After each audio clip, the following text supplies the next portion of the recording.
Well, good afternoon, everyone.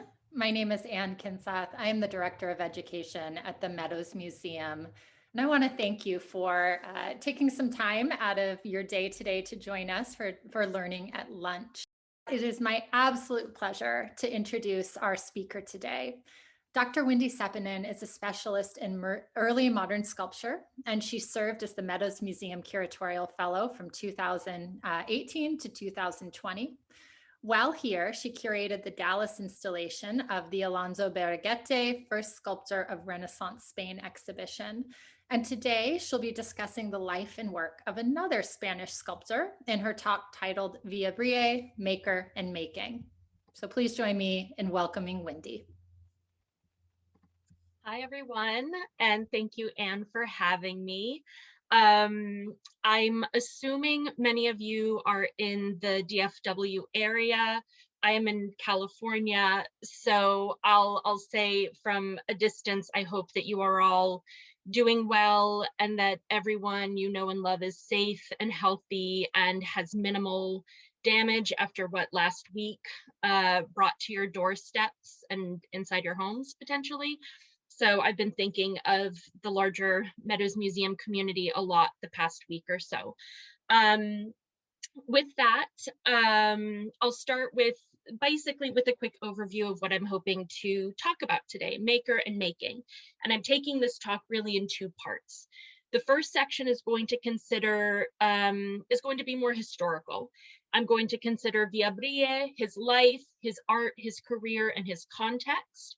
And in the second, on making, it's going to be much more object-based and from a more contemporary vantage point. What questions do these objects raise about the artist and his workshop? Who were they making these for? Why were they being made this way? And I'll finish then with at least one outstanding question that these objects raise that to me are still begging for an answer. So Villabrille, full name Juan Alonso Villabrille Iron. He is probably best known to all of us familiar with the Meadows through this sculpture of St. Paul the Hermit that entered the collection relatively recently. And Villabrille is known as a practitioner of what's called Castilian Naturalism. So Castilian Naturalism is obviously then defined regionally, the region of Castile. And Castilian Naturalism then is a very evocative. It's a form of sculpture that aims towards a kind of lifelikeness, a kind of a very strong, immediate evocation of an enlivened presence in front of you. Villabrille was born in 1663 in the small town in Western Asturias. I believe, and I'm going to be motioning with my cursor. Please let me know if you can't see the arrow. I believe you should because of the screen share. But this section, this is Asturias. He was born in this small village in Western Asturias in 1663. He moved down to Madrid in 1686, where we know he worked for the Spanish Habsburg court. 1698, when he's 35, we know that he bought property in the parish in Madrid of San Ginés. Anyone who knows Madrid, wants to know Madrid, reads tour guides about Madrid, likely know that San Ginés is now the name, is better known because it is the name of a very famous churreria, where I'm sure once COVID passes, until COVID passes, we can all just longingly imagine what it must, like the sights and smells of what that neighborhood is now. He moved there, so that's 1698. And he dies in 1731-32. We don't have an exact date. So after he moved at the age of 23 down to Madrid, he stayed there for the remainder of his life and career. In addition to being known as this master of Castilian naturalism, a sculptor in the court, a very prolific prolific sculptor of religious images, he's also known now as the master and teacher of the very famous sculptor Luis Salvador Carmona, who some art historians have called the last great Castilian imaginero, or sculptor of religious images. I tend to be a little shy of using these kinds of superlatives, last great. I mean, but it does speak to a kind of tradition that Villabrille had a very important role in keeping alive from the transition from the Baroque period, so more 17th century Golden Age, and well into then the 18th century, where at the end of the 18th century, we're getting people like Goya. So he's part of this larger chain of the sculptural environment in Spain, in part through teaching Luis Salvador Carmona.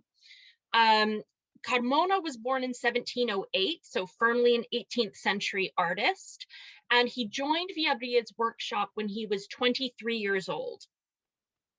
Or sorry, not 20, in 1723, when he was 15 years old. Sorry for that flip-flop. He was an apprentice there for 6 years. After he finished his apprenticeship, the relationship he had with Villabrille and his talent were both so strong that Villabrille kept him in the workshop, but promoted him from the apprenticeship level into a full sculptor kind of collaborator level.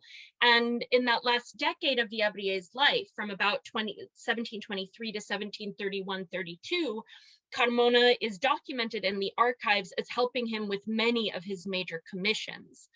So again, this kind of generational turnover and consistency between these artists. And after Villabrille dies, Carmona joins up with Villabrille's son-in-law. I know this is getting very family, like very kind of soap opera, but it's important, again, in terms of Villabrille's legacy, not just in terms of what he inherits, but what he then passes on to the future. Carmona and Villabrille's son-in-law inherit the workshop, and that kind of establishes themselves not just as sculptors, but masters of their own workshop.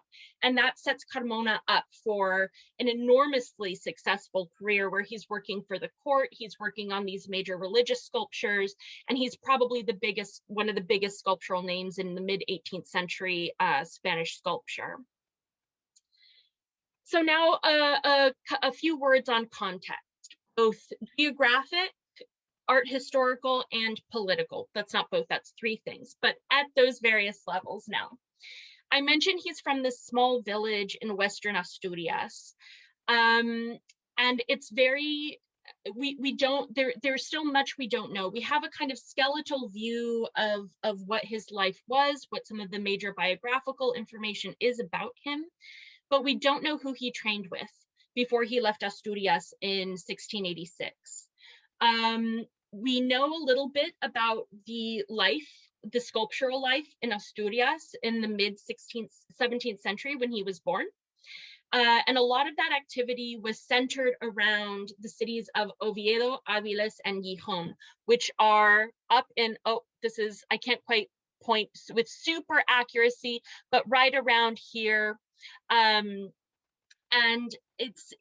the sculptural life in Asturias then, compared to places like Madrid, which attracted a lot of talent, or Valladolid, which attracted a lot of talent, or Seville in the south, which attracted a lot of talent, Asturias was much more decentralized. You had major sculptors working in those cities, but who also had trained elsewhere and were bringing knowledge, techniques, experience back into Asturias. And it's likely then that is the kind of training that Villabrille received. One of those major Asturian sculptors was this man, Luis Fernández de la Vega, who trained in Valladolid, so slightly farther south, but not as far south as Madrid, with the great, and I'm talking great in terms of technique, in terms of talent, in terms of output, sculptor Gregorio Fernández. And here I'm comparing their two ecce homos. So you can get a sense of the kind of Castilian naturalism that predominated in Valladolid, that these sculptors from all over Spain, but in this case, I'm focusing on Asturias because of Villabrille's origins, that they then returned back to Oviedo, to Gijón, and sculptors like Villabrille would have been trained in this kind of in this tradition where these sculpture centers, which were active but not as active as Valladolid or Madrid or Seville, but were nevertheless important sort of satellites and hubs for artistic training. Another important shift we can track from the life of Villabrille is art historical. So he was born again in around 1663. He dies in 1731-32. Historians of Spain and Spanish art will know that 1700 is a major political marker in the history of Spain, because it is when the dynasty, the Spanish Habsburg dynasty, ends with Charles II. So that brings on, because he had no heirs, the War of Spanish Succession, which ends up installing the French Bourbon line in the seat of the Spanish monarchy. So you have Villabrille, who is established in Spain by the time Charles dies in 1700. It's 2 years after he's, next door to what's now a Curatorial. We don't know that exactly. I'm being slightly facetious, but he moves to San Ginés. He's really at the epicenter. He's at the courtly center of all of this contested dynastic lineage and political and martial debate, or friction. And with the incoming French Bourbon dynasty, there's a shift in courtly taste. And here I'm comparing what I call peak Villabrille, which is this wonderful, evocative, visceral example from Valladolid. And another example also in that same collection in Valladolid, which is much more refined. We could even say sweet in its subject matter, also in the color palette. We get much more pastels. We start to see the word Rococo come up in art historical literature to describe some of Villabrille's later commissions. And it's not a hard break. He doesn't go from gore to saccharine sweetness. His career, the last few decades of his career, show us the adaptability of artists and of sculptors in this time to respond to shifting tastes, to respond to a diverse market, a diverse range and spectrum of patrons. And the more you can do, the more commissions you can get, and the more money you can make, the more successful you can become, the more churros you can buy. I'm in a very churro mood right now, apparently. So he's then, his career gives us access into these political shifts that precipitate art historical shifts. And he's also then part of this larger sculptural network, especially in northern Spain, that is of particular interest to me. Now, his works. What about the works? What did he do? I've shown you a few examples. They're kind of smaller scale. He worked very broadly. You get a sense of his savviness and also of his technical accomplishment and skill. He is a sculptor of religious images. His subject matter, always religious. We don't see him making court portraits as far as we know. We don't see him doing kind of secular mythologizing works. He is an imaginero. He is a sculptor of religious images. And I'm showing you right now a selection of works that were made for monastic and convent settings. So these are works that are smaller in scale. They're not life size, that were meant for very close looking and to prompt devotional contemplation and prayer.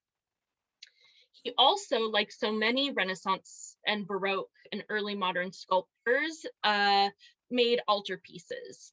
Of course, this is something I feel like I could talk about in my sleep post Berruguete, but he is someone who is also producing sculptures for these large multimedia altarpieces called retablos. Here's an example in the northern region of Cantabria, which I'll return to a little bit later. But these are somewhere in between the highly intimate, kind of devotional, monastic, almost private examples that we saw on the previous slide, but they are not really fully public. Your interactions with them are always in these highly religious, highly liturgical spaces, but they are also open to anyone who walks into a church to see. And they're working then at this kind of much broader scale for far more people than just the smaller monastic works. Surprisingly, he also, maybe not so, I was surprised to learn this, because all I knew about Villabrille before was really the St. Paul the Hermit sculpture in the Meadows collection. He undertook really major public sculptural commissions. This is the Puente de Toledo in Madrid, still standing, but made in the early decades of the 18th century. He was commissioned in 1723 to sculpt the figures for these two little temples that sit opposite one another on either side of this bridge that connects one side of Madrid to the other. And this is one of the examples where we know that Luis Salvador Carmona was a kind of co-sculptor with him on this commission. And this was funded by the first French Bourbon king, Philip V. So here we have him not only working at a different scale, public, we also have him carving in stone. We have a sense then that he is working in a wide variety of scales. He is carving in stone, he's carving in wood, he's modeling in terracotta, he's doing monochrome works, he's doing polychromed works. We know he had quite the workshop through archival information. But there is still so much we don't know about him. And even as recently as 5 or 6 years ago, new works are being attributed to Villabrille. As these new archival discoveries are made, as new objects come up onto the market and enter private or public collections. So I think Villabrille is an example of someone where we have just enough information that if people really put a concerted effort into it, I think we could really increase what we know about him and his oeuvre, his output, his career, with some really dogged art historical investigation, which is very exciting. And I would say that the Meadows example, which we see here on the right, is emblematic of where maybe 20, 30 years ago, scholars on Villabrille wouldn't have included this in a list of documented or attributed works, but now it is.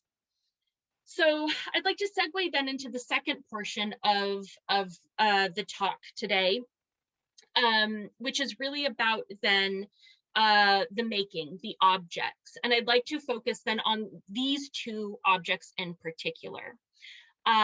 The object on the right is, the object on the left, get it straight, Wens. The object on the left is the head of St. Paul in the Museo Nacional de Escultura collection in Valladolid. And then obviously the Dallas example. The Valladolid sculpture is incredible. It is carved in polychromed wood. We also have glass for the eyes. We have ivory that's been carved into the individual teeth that have then been set into the wood.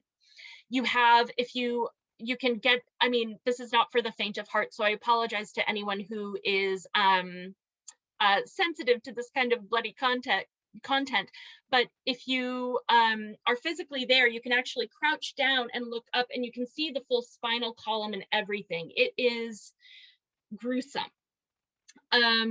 Now, St. Paul as a subject, this is St. Paul the Apostle. This is the Roman soldier who was converted by a blinding light on the road to Damascus, and he was ordered to be killed by Roman Emperor Nero.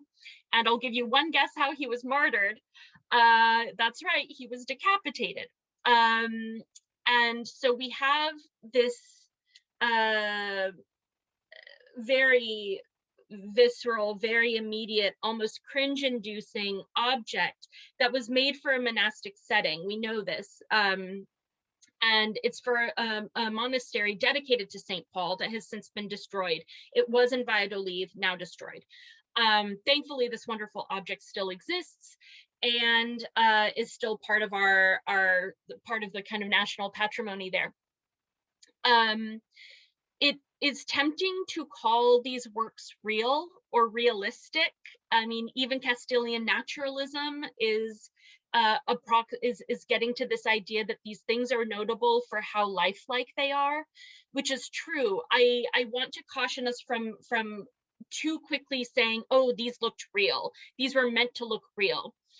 They were meant to look real, but never be considered real. And you have to consider the audience here. It would have been an audience of monks, highly educated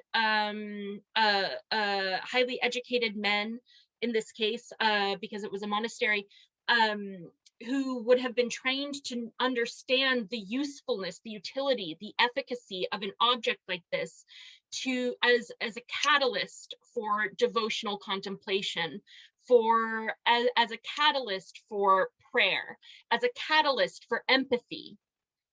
And but it was always to be seen as artificial, as art, as an illusion. This is underscored by the fact that this is one signed and dated work by Villabrille that exists for us today. And he signed it right there on the front. And it says here, Don Juan Alonso Villabrille y Ron Fachebat made this in Madrid, 1707. So if the audience wasn't enough to clue you into the fact that this never would have been conflated or seen as the real body of the martyred St. Paul, no, I don't believe it would have. Not just because of the audience and their education and the way they were trained to understand these as tools. You have the artist right there at the front, very boldly saying, I made it, it's fake. All of the effects that are so amazing are due to me in Madrid, 1707. This comes, beloved Robin Benson-Linick, events coordinator at the Meadows Museum, and I have discussed the sculpture before because she finds it creepy and I find it just absolutely amazing for its level of specificity, for how evocative it can be and is. And this is a different St. Paul. This is St. Paul the Hermit, who at a very young age retreated to the desert, lived in a cave until he was 113 years old, and is then this monastic exemplar of what it means to sacrifice a life of worldly goods for a life of religious and devotional and philosophical contemplation and prayer. And this, we can only presume, was made for, similar to the head of St. Paul, a monastic audience.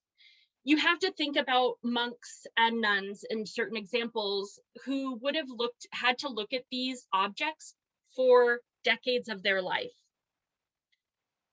And you cannot get away with a kind of altarpiece sculpture, which is much more generalized. These objects had to be loaded and rich with detail and evocation, so that every time a nun or a monk approached these for prayer or devotion, there was something else they could look at. The open mouth, what words would he have been speaking? The introspective gaze, what would he have been thinking? The hand on the skull, what will it mean to die? The hand on the rock, what ways can I flagellate myself and humble myself before God and Christ? And then you also have the gauntness. What did this body go through for in supplication? It has to be loaded with all of these meanings and all of these ways in to be effective over a very long period of time. So that's a quick note then on monastic viewing and how Villabrille in his workshop would have attended to that particular audience. If we compare it to a work at around the same time, Meadows dates their object to around 1715. Here we have an almost contemporaneous then example of Villabrille's altarpiece work, which again, much bigger scale, meant to be legible at a much greater distance for far more people. And we can see here, he can sculpt and model with incredible detail, veins, tendons, colors. Here, rosy cheeks, no real kind of sense of interiority or details that make you think that there's a very rich inner life. It doesn't need to. It can function at a different level. And so here we have two examples of Villabrille in his workshop working at kind of for very different audiences in very different modes. Finally, way of conclusion, I think I'm doing okay on time. I am running long. How unlike me. It's very like me. I want to end then with a note and this lingering question I have. This is the question that perplexes me about the Meadows object. It is the eyes. And I'd like, if/when you guys are able to return to the museum, I'd like you to really look at this and think this through. The eyes are drastically different. We know that these eyes are made of glass. One eye catches the reflections of the light because it is glass that has been painted on the inside and placed inside the modeled terracotta head. So light can reflect it, bounce off the paint on the inside, and it gives the impression of a wet eyeball. Here, though, it is completely matte. You would not be able to tell from this eye only whether that's a glass eye that has been painted over on the outside, or if that's terracotta that has been painted over. And it was never meant to reflect anything. We know from X-rays, however, they are both glass eyes. As you can see here and here. These are very ghostly images. I'm obsessed with them. So what has happened? At what point? And you can even see some of the pentimento, some of the underpainting coming through the white, the white paint. When did this happen? Why did this happen? Was it Villabrille adjusting because he maybe looked like the eyes weren't quite lining up right? Did he go in after the fact, after the eye was set in, or after the glass was set in? I don't know. I would love to know. And this is one of those questions about how it was made and the afterlife that the object has had that continues to provoke questions well into now our 21st century. 21st century. And with that, I am very, very happy to take questions and also hear any thoughts you may have about the mystery of the eyeballs. Wendy, thank you so much. I cannot wait to get back into the galleries to get a closer look at these eyes now. Yeah, I wonder. Yeah.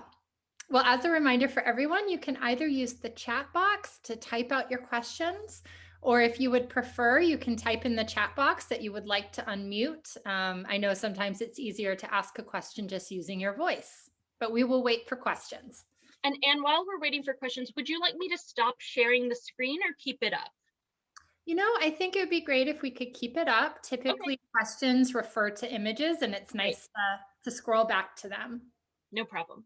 So we'll just give people a moment to collect their thoughts.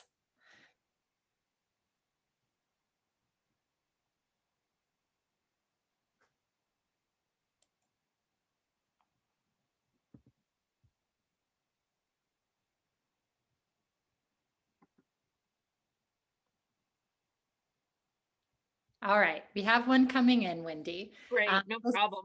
Not a question, it's a comment on why she has no questions. Jean just wants to say that you're such an excellent presenter. It was so comprehensive.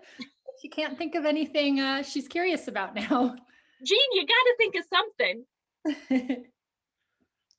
And thank you very much for that. Okay. So Andy has a question and he has his hand up. So Andy, I assume you would like to unmute yourself to just ask the question. Yeah, I guess first of all, it's such a beautiful presentation. So thorough. I wasn't expecting anything less than that from you. Oh, Thank you, Wendy. Andy. Yep. The one thing that caught my attention was I guess the monuments that were built on Puente de Toledo. Yes, would you like me to go back to that slide, Andy? Well, maybe, because my question has to do with, I guess it's twofold. Philip V was the one that commissioned it, right? And He his was the wife? one who paid for it. Okay. Is it a figure of Philip V on No, the center and his wife, or no? no. So these are two saints. So San Isidro, who is the Patron so saint, yeah. yes, exactly, and Santa Maria de la Cabeza. I do not know. I will be full disclosure. I do not know anything about this saint, and this is someone who's, you know, I don't think this is a royal commission in that Philip or one of his kind of cultural kind of attaches or representatives was like, oh, we want a monarchical, we want royal sculptures here on this bridge.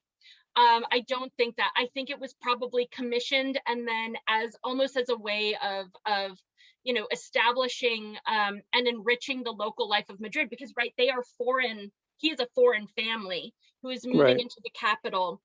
I think he then funded it as a kind of gesture for local kind of like artistic enrichment. But this is me. I do not know much about this particular commission. It sounds like there is archival information about payment, when he was paid, when it was installed, things like that. But I don't know much more beyond that. I guess another thing that caught my attention is the style itself. It's really Baroque, of course, but it's so overdone. It's not the French style. It's more, to me, like what was happening in Portugal, the Manueline style. It's very heavy. That is very interesting. Yeah, I have not given a lot of thought to in what ways this is kind of more Iberian in the broader sense, in terms of not strictly Spanish. It is an interesting conflation of.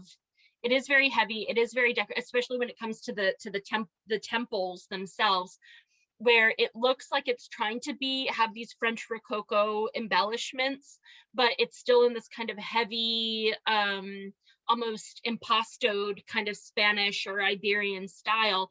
And this is a really interesting couple of decades for that reason, where 1714, the War of Spanish Succession ends. This is under a decade later. And you see, a lot of artists, a lot of patrons, people in the court, church or religious patrons trying to figure out, well, what are some of the new modes? And that's never a clean or easy break or switch. So to have these monuments that exemplify these different styles, models, schools, I think is very, very indicative of the time they're coming from. Thank you. Thank you, Andy. Great. Thanks, Andy. So we have 2 more comments thus far, and I'm actually going to invite Akemi, who is joining us today, to unmute. She says she has a comment related to the glass eyes. Hi, Akemi. Hi, Wendy. How are you? Great presentation. Fine, I hardly knew anything about this sculptor, so this was very interesting. And I should pause to say hello, yeah. Dr. Akemi. Thank you very much. Yes, I feel senior now, I guess. That's right. Yeah, no, it's fascinating. I didn't know he sculpted as well, like in stone, and did this bridge and everything. Yeah. So I really have to look into him. And I didn't know he was related to Carmona and the sculpture in Dublin. Beautiful example. When you were mentioning this whole entire story about the glass eyes and everything, and one being painted inside and the other one not, it made me think of a comment I heard a friend say about this sculpture of the Cristo de la Aspiración, the Cachorro sculpture in Triana, Seville.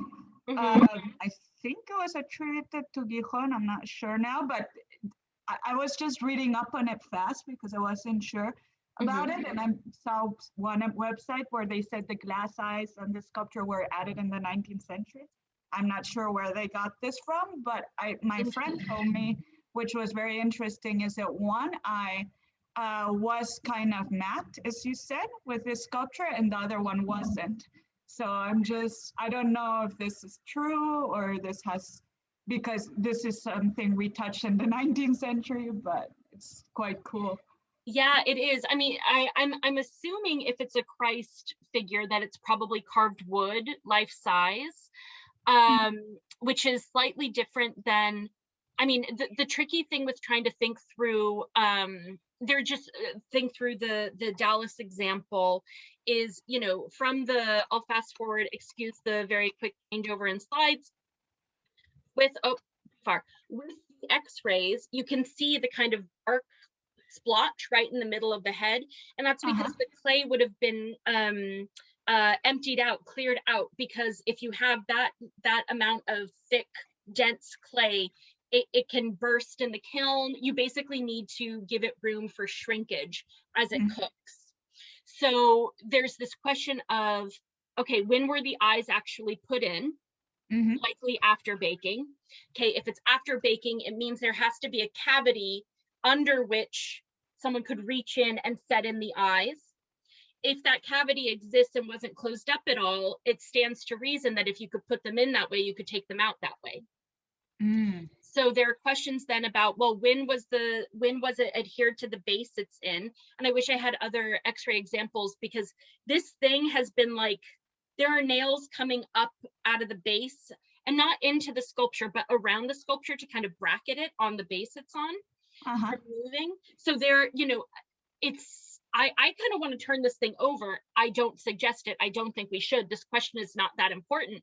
But if at some point it needed to undergo conservation or whatever and be removed from the base, I would love to see some technical analysis, even just visually, happen on what's happening on the inside. Because if it's possible to just pop out the eye and replace the eye, there's no need to paint over it. Okay, yes. No, that's fascinating. Yeah. So it's, you know, it's different from the large wooden examples, because you don't want to start dismantling like the mask of the face. You ruin the polychromy. There's also probably a layer of linen or something underneath that you would have to disturb to do that. So to repair a wooden sculpture, it does make sense to go in from the outside. It's the least invasive.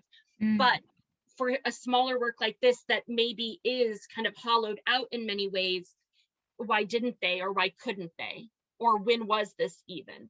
So there are, it comes down to this particular object and what it would have required when, and whose call was it to make. So yeah, but thank you for that example. I did not know that about the kind of the one matte eye. I think it's probably a phenomenon if you really attune your eyes to it while you're traveling through Spain. It would probably come up much more frequently than maybe we are thinking now, or I'm thinking now at least. But this is definitely a bee in my bonnet in terms of what could have happened and when. Yeah, no, it's fascinating. Thank you so much for the technical overview. Thanks, Akemi. Dr. Akemi, thank you. Thank you.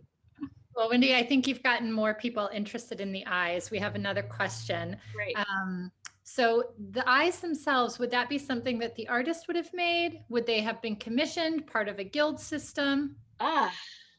Yeah, I think they would have been part, you know, the glass, well, I mean, he did not make the glass, right? So at that, this is a really good question in terms of what, you know, of the larger kind of supply chains that artists were a part of. At this late a date and in Madrid, I'm not up on the guild structure of early 18th century Madrid. I mean, of all the niche subjects I am up on, this happens not to be one of them yet. So I can't really comment on what the guild relationships were at this period of time. It's late enough that it's very possible that sculptors were able to polychrome their own works and do their own painting in-house. Possible. If that's true, then they probably just sourced out the glass eyes and painted them on the inside and put them in themselves. I imagine it's like sourcing wood or something like that. You have people who know how to do this, know that this is kind of the sculptural mode. I mean, glass, like especially clear glass, probably would have been very expensive or fairly expensive at the time. So there's that to consider, but I think that the painting and everything would have been done in-house. The glass would have been sourced from outside the workshop. Thanks, Wendy. I know we have, Andy has a question. Andy, I'm going to come back to you in just a moment because Terry has a question that I think keeps us in this same place. So the painting of the eyes, how typical was it to paint the interior versus the exterior? Hi, Terry. Yeah, it was much more, I mean, if you're going to use glass eyes, you're using it for that light reflective effect of wetness, of a non-matte surface. So if it's very common that if you're going to use glass eyes, you're painting the inside of them, or else you could just use wood, or else you could just use clay. So you use the glass for that visual effect that the chemical composition of the material allows for, which is also why then it's very unusual. It just raises more questions about like, well, why paint over one eye? Great, thanks, Wendy. It Thanks. looks like Andy's question perhaps has, he's put his hand down, but we do have one final one from Maria, and she's curious, different subject altogether, about St. Paul the Hermit and where he's from. Maria, I'm not sure if you mean the provenance of the sculpture, where the sculpture is from, or if you mean the kind of history of the saint himself. Right. So if you have a clarification. Oh, sorry. I mean the history of the saint, the actual Saint Paul the Hermit. I believe he was from Egypt, what we would now consider Egypt. And this is very, you're really testing my kind of medieval.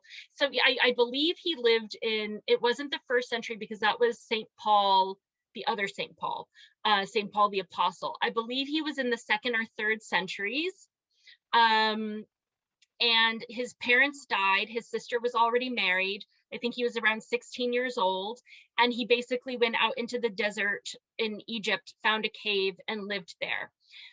What we know about the life of St. Paul the Hermit, we know because St. Jerome, who was the first translator of the Bible, translated his life into Latin for the first time. So his life predates even St. Jerome. Yeah, he was considered the first hermetic, the first Christian hermit. And other Christian hermits at the time, he was this kind of like fantastic, almost legendary character. And another hermetic saint went out into the desert to try to find St. Paul, found St. Paul. They stayed up one day, one night talking, and then St. Paul died, almost in this kind of passing of a torch kind of way. That, Maria, I went far beyond the premise of your question, but there you have it. Thank you very much. That was very helpful. Thank you, Maria. Well, we are at time, so I want to first thank Dr. Sepponen for this fantastic talk. I want to thank all of you for being here, and I am really looking forward to heading into this gallery and seeing a lot of close looking at the eyes in the coming month. So it's going to be tricky because it's under a vitrine, but please try to look if you can. Yes, for sure. Well, thank you all so very much. And we look forward to seeing you at other online programs with the Meadows Museum in the future. Bye, everyone. Thank you.